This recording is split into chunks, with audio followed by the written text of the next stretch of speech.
എന്തിനാ സാറേ, എന്തിനാ പറയുന്നത്? പ്രകൃതി സംരക്ഷണം നടത്തി 1ാം സ്ഥാനം കിട്ടിയ സ്കൂളാണ് ഇപ്പോൾ പ്രകൃതി എന്നെ എടുത്തുകൊണ്ട് പോയേക്കണത്. എന്തിനാ? ഒരു സത്യവ സ്കൂളിലോട്ട് വന്നു കഴിഞ്ഞാൽ പഠിപ്പിക്കണം പോണം. അതിനപ്പുറമായി ചങ്കെടുത്ത് വെച്ച് അതിനെ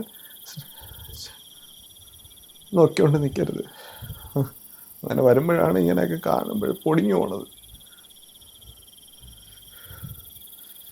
ഞങ്ങൾ കുറച്ച് പേരുണ്ട് ഇവിടെ. രാത്രിയാണ് പൊയ്ക്കൊണ്ടിരുന്നത്. രാവിലെ 7:30 പഠിത്തം തുടങ്ങും. വേറെ ഏത് സ്കൂളുണ്ട് സാറേ കേരളത്തിൽ 7:30 മണിക്ക് ക്ലാസ് തുടങ്ങണത്?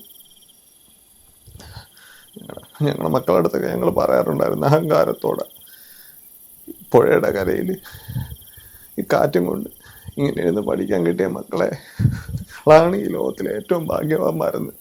അതുകൊണ്ട് ആഞ്ഞിലി മരത്തിൻ്റെ കടക്കിലൊക്കെ വെച്ച് നടന്ന ആഞ്ഞിലി മരത്തിൻ്റെ കടക്കില വെച്ചാണ് ഞങ്ങൾ ക്ലാസ് എടുത്തുകൊണ്ടിരുന്നത്. ഇവിടെയൊക്കെ വെച്ച് ലാഭമില്ലേ.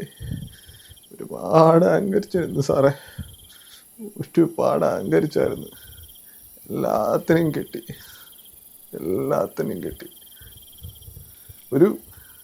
എല്ലാം കൊണ്ടുപോയില്ലേ.